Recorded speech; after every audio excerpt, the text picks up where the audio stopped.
ನಮಸ್ಕಾರ ರೈತ ಬಾಂಧವರೇ. ನಮ್ಮೂರು, ನನ್ನ ಹೆಸರು ಕೆಂಚಪ್ಪ ಸುರನ್ ಅವರು.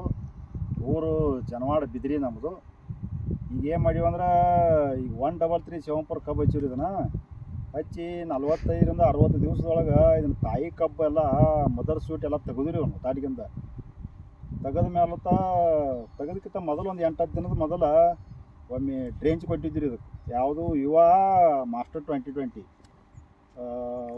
ಯುವ 1 ಲೀಟ್ರು ಮಾಸ್ಟರ್ 2020 ಹಾಕಿವ್ರಿ. ಇದನ್ನು ಹಾಕಿ ಅದನ್ನೆಲ್ಲ ತಾಯಿ ಕಬ್ಬೆಲ್ಲ ಮುರಿದು ತೆಗೆದ ನಂತರ ಮುಂದೆ ಮತ್ತು ಎಲ್ಲ ಮುರಿದ ನಂತರ ಮತ್ತು ಒಂದು 15-20 ದಿನ ಬಿಟ್ಟು ಮತ್ತು ಡ್ರಿಪ್ನಾಗ ಮಾಸ್ಟರ್ 2020 ಕೊಡೋದ್ರಿಂದ ಏನಾಗೈತೆ ರೀ, ಇದು ಯಾವಾಗೆಲ್ಲ ಇದು ಈ ಕಬ್ಬಿಗೆ ಒಟ್ಟು ಮರಿನ ಕಡಿಮೆ, ಒಟ್ಟು ಮರಿನ ಬರೋಂಗಿಲ್ಲ. ಹಚ್ಕಬ್ಬ ಇಳುವರಿ ಕಡಿಮೆ ಆಕೈತಿ, ಕುಳಿಯೋದಾಗ ಹೆಚ್ಚಾಕತ್ತಿದ್ರಿ ಎಲ್ಲರೂ. ನಾ ಅದನ್ನು ನೋಡಬೇಕತ್ತಿ ಈಗ ಏನು ಮಾಡೀನಿ ರೀ ಸಲ, ಹಚ್ಕಬ್ಬಿಗೆ ಯಾಕೆ ಇಳುವರಿ ಕಡಿಮೆ ಆಕೈತಿ, ಕುಳಿಯೋಕೆ ಯಾಕೆ ಹೆಚ್ಚಾಕೈತಿ ಅಂತೇಳಿ ಇದನ್ನು ಹಚ್ಕಬ್ಬಿನ್ಯಾಗ ಇಳುವರಿ ಹೆಚ್ಚು ಮಾಡ್ಬೇಕಂತೇಳಿ ನಾ ಏನು ಮಾಡೀನಿ, ಕಂಪ್ಲೀಟ್ ಮದರ್ ಸ್ವೀಟ್ ಎಲ್ಲ ತೆಗೆದುಬಿಟ್ಟಿವಿ ರೀ. ತೆಗೆದು ಕೂಡಲೇ ಏನಾಗೈತೆ ರೀ, ಮರಿಗಳ ಸಂಖ್ಯೆ ನಮ್ಮ ನಿರೀಕ್ಷೆಕ್ಕಿಂತ ಮೀರಿ ಮರಿಗಳ ಸಂಖ್ಯೆ ಬಂದುಬಿಟ್ಟೈತಿ. ಹೆಂಗಂದ್ರೆ ರೀ, ಒಂದು ಮದರ್ ಸ್ವೀಟ್ ತೆಗೆದೋದಕ್ಕಾಗಿ ಈಗ ಇಲ್ಲಿ ಒಂದು ಮದರ್ ಸ್ವೀಟ್ ತೆಗೆದ್ರಿ. ಇದನ್ನು ತೆಗೆದೋದಕ್ಕಾಗಿ ಇದೇನು ತೆಗೆದ್ರಿ ಇದನ್ನು ಮದರ್ ಸ್ವೀಟ, ಇದನ್ನು ತೆಗೆದೋದಕ್ಕೆ ಎಷ್ಟು ಮರಿ ಸಂಖ್ಯೆ ಬಂದತ್ರಿ.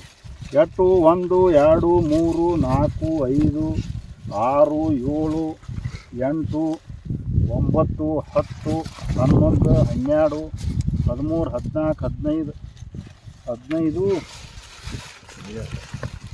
16 17 ರೀ. 17 ಮರಿ ಬಂದಾವ್ರಿ. ಮತ್ತು ಒಂದೊಂದು 20 ಮರಿದಾವ ಒಳಗೆ. ಇವೇನಾಗೈತಿ, ಒಂದು ಮದರ್ ಸ್ವೀಟ್ ತೆಗಿಯೋದ್ರಿಂದ 20 ಒಂದು ಕಬ್ಬಿಗೆ 20 ಕಬ್ಬು ತಯಾರಾಗೈತಿ ರೀ.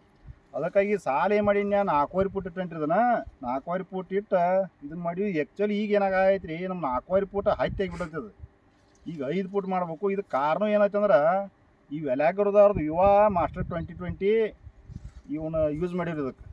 ಇದನ್ನು ಎರಡು ಮಾಡಿ ಡ್ರೇಂಚ್ ಒಮ್ಮೆ ಮ್ಯಾಲೆ ಡ್ರಿಪ್ನಾಗ ಒಮ್ಮೆ ಹಿಂಗೆ ಬಿಡೋದ್ರಿಂದ ಅದು ಈ ಗೊಬ್ಬರದಿಂದ ಅನುಕೂಲ ಭಾಳ ಆಗೈತೆ ರೀ. ಇದರಿಂದನ ಇಷ್ಟು ಮರಿಗಳ ಸಂಖ್ಯೆ ಬಂದೈತಿ. ಇನ್ನೇನೈತೆ ರೀ, ಈಗ ನಾವು ಮೊದಲಿಂದ ಯಾವಾಗೆಲ್ಲ ಇದು 10 ಕಬ್ಬು ಇಳುವರಿ ಬರೋಂಗಿಲ್ಲದ SNK 133 ಶಿವಂಪುರ ಹಚ್ಚಿದ್ರೆ ಅದನ್ನು ನಾವು ಈ ಸಲ ಅದನ್ನು ಅವ್ರ ಅನಿಸಿಕೆ ಏನಾಗಿ ಫೇಲ್ ಮಾಡಿಬಿಟ್ಟು ನೋಡ್ರಿ ನಾವು.